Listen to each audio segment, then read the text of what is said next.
Assalamualaikum warahmatullahi wabarakatuh.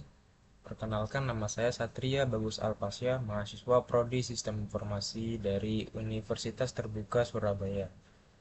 Pada kesempatan kali ini saya akan membahas tentang tugas satu dari mata kuliah basis data ya. Pada tugas satu kali ini kita disuruh untuk membuat sebuah entity relationship diagram atau ERD dari contoh kasus berikut.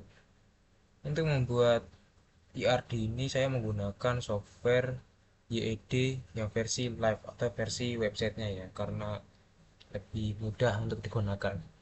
Oke, tanpa berlama-lama langsung saja kita mulai untuk proses pembuatannya ya.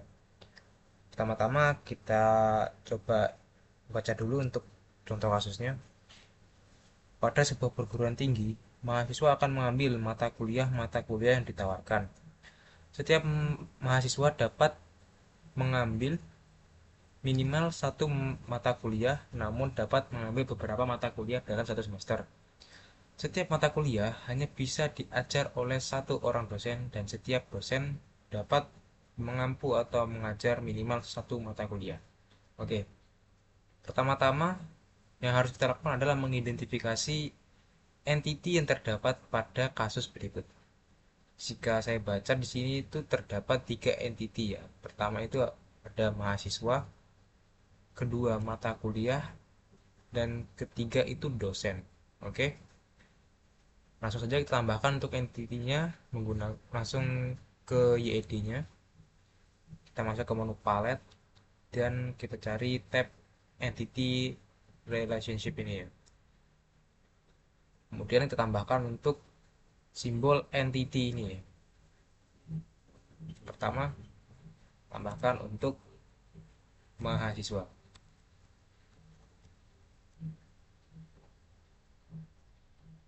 Oke. Kemudian tambahkan juga untuk entity eh, mata kuliah ya.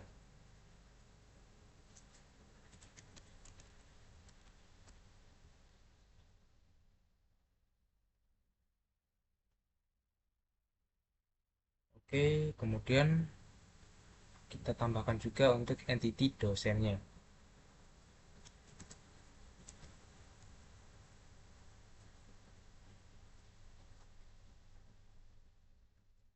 Oke, untuk entity-nya sudah kita tambahkan. Kemudian selanjutnya kita harus menambahkan atribut untuk setiap entity-nya.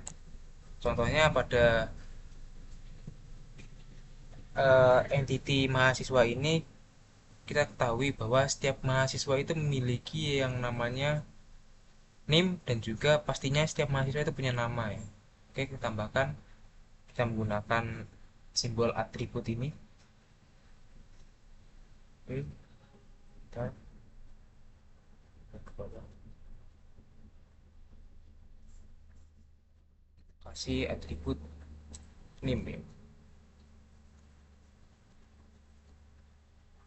Oke, kemudian kita tambahkan juga untuk nama mahasiswanya.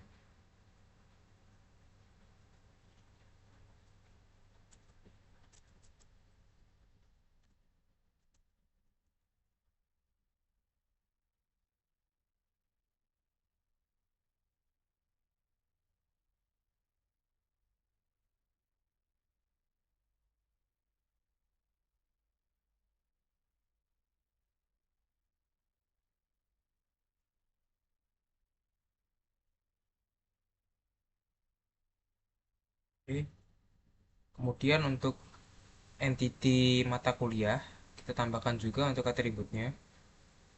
Kita ketahui bahwa setiap mata kuliah itu pasti punya kodenya dan juga nama mata kuliah itu sendiri ya. Oke, tambahkan pertama-tama untuk atributnya untuk yang kodenya, kode matkul. Oke,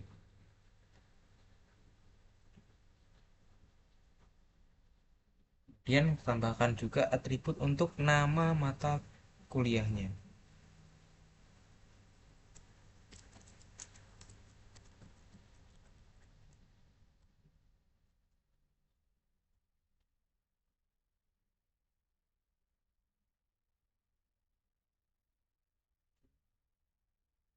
Kemudian untuk entity dosen, untuk dosen, dosen juga memiliki nomor induk seperti mahasiswa ya. Mereka punya namanya nomor induk dosen. Oke, kita tambahkan juga untuk atribut nomor induk dosennya. Kita sikat aja, NID gitu aja. Kemudian kita tambahkan juga untuk atribut nama dosen, karena tentunya dosen punya nama masing-masing.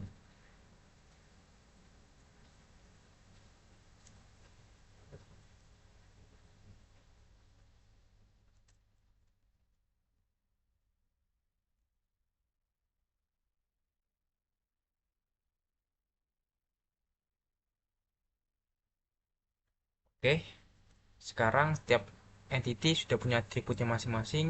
Oh ya, sebelumnya kita hubungkan dulu untuk eh, atribut ke setiap entity-nya. Kita menggunakan simbol unspecified ini karena untuk hubungan antara atribut dan juga mahasiswanya itu tidak terlalu spesifik ya. Kita bisa pakai yang unspecified ini aja. Oh, bentar.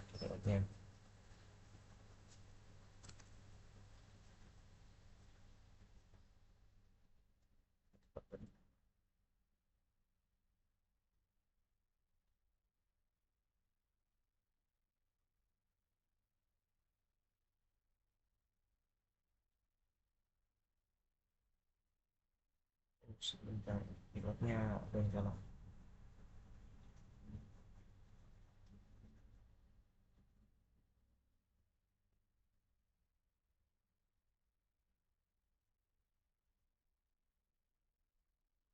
Oke. Hubungkan untuk setiap atribut dan juga ke entity-nya ya.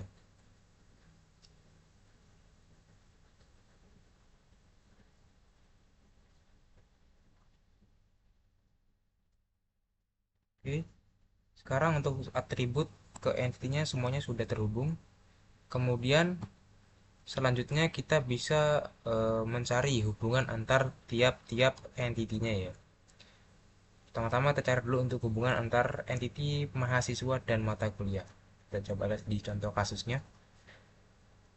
Untuk hubungan mereka itu kita bisa lihat di sini, mahasiswa akan mengambil mata kuliah yang ditawarkan.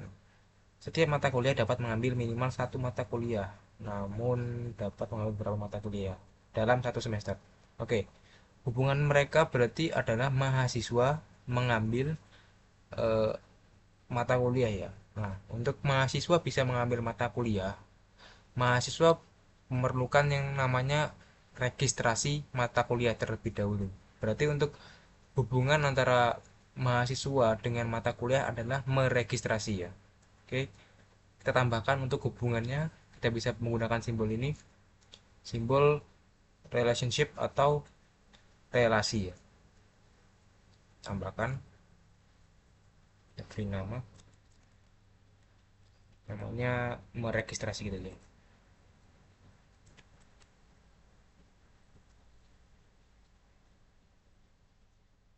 Oke, kemudian untuk hubungan antar entity mata kuliah dan juga dosen. Jika kita lihat pada contoh kasus ini, untuk hubungan antara mata kuliah dan dosen itu adalah setiap mata kuliah hanya bisa diajar oleh satu orang dosen dan setiap dosen dapat mampu mengajar minimal satu mata kuliah. Oke, berarti untuk hubungannya itu adalah mengajar atau diajar. Jadi untuk hubungannya bisa kita tulis saja dosen mengajar mata kuliah, berarti mengajar gitu aja. Oke.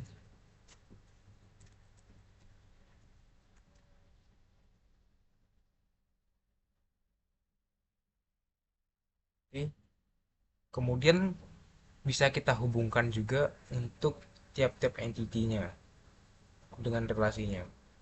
Pertama-tama kita identifikasi dulu untuk nilai tiap-tiap entity-nya.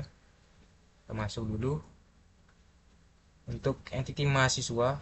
kita ketahui untuk mahasiswa ini jumlahnya lebih dari satu, karena kita di sini setiap mahasiswa berarti tidak hanya satu mahasiswa ya. Dan juga kemudian untuk mata kuliah dapat beberapa mata kuliah berarti nilainya lebih dari satu, berarti hubungannya kurang lebih seperti ini. Dari banyak mahasiswa dapat meregistrasi satu kali. Nah, kita pakai simbol yang ini 1PN. Dari banyak mahasiswa melakukan satu kali registrasi, dan juga bisa menggunakan simbol ini untuk mata kuliah ke meregistrasi. Seperti ini. Kemudian untuk mata kuliah ke dosen. Kita lihat di sini tadi mata kuliah itu banyak, dan juga dosen itu dapat mengambil minimal satu orang dosen saja. Setiap mata kuliah hanya bisa diajar oleh satu orang dosen.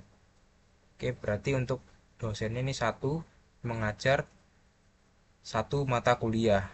Berarti kita bisa pakai yang ini satu ke satu, satu dosen mengajar satu mata kuliah.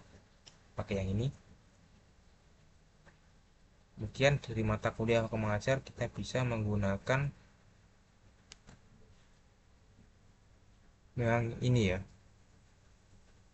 Dari banyak mahasiswa, dari banyak mata kuliah hanya diajar oleh satu dosen. Dari banyak ke satu. Oke. Nah, kemudian di sini bisa kita lihat untuk relasi meregistrasi ini dia itu menghubungkan antara dua entity yang nilainya banyak dan juga satunya juga banyak. Nah, dia menghubungkan antara entity banyak ke entity banyak. Nah, untuk hubungan seperti itu tidak bisa langsung dihubungkan oleh suatu relasi. Maka kita perlu menambahkan satu entity baru untuk menjadi perantara antara kedua entity ini. Nah, kita hapus dulu untuk relasinya. Kita hapus. Kita tambahkan satu relasi entity baru. Kita beri nama saja entity-nya registrasi mata kuliah. Seperti ini. Oke. Kemudian kita sambungkan untuk relasinya. Nah, untuk relasinya untuk entity-nya kita sambungkan menggunakan relasi lagi. Nah, untuk mahasiswa ke registrasi matkul kita buatkan relasi dulu. Meregistrasi. Oke.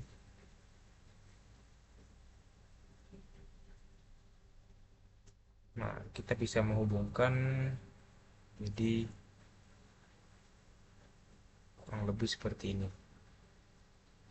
Setiap mahasiswa dapat meregistrasi banyak matkul. Oke. Kemudian kita bisa tambahkan juga untuk relasi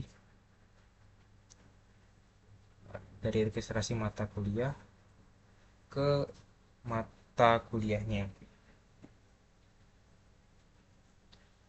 Kita ini registrasi berhasil.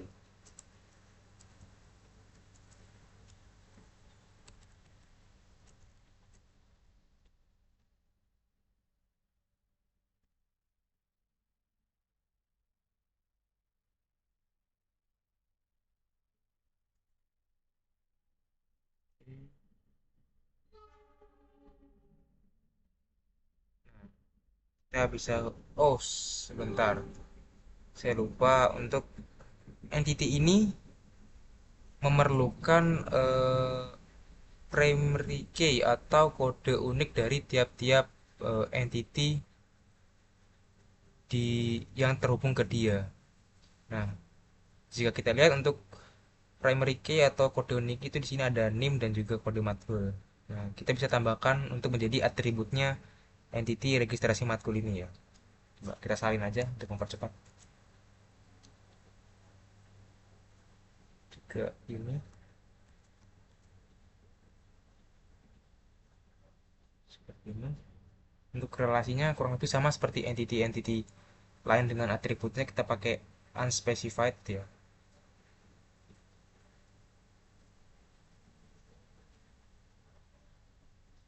Oke, yang kemudian yang terakhir ini kita perlu menghubungkan yang ini ya, registrasi mata kuliah ke mata kuliahnya.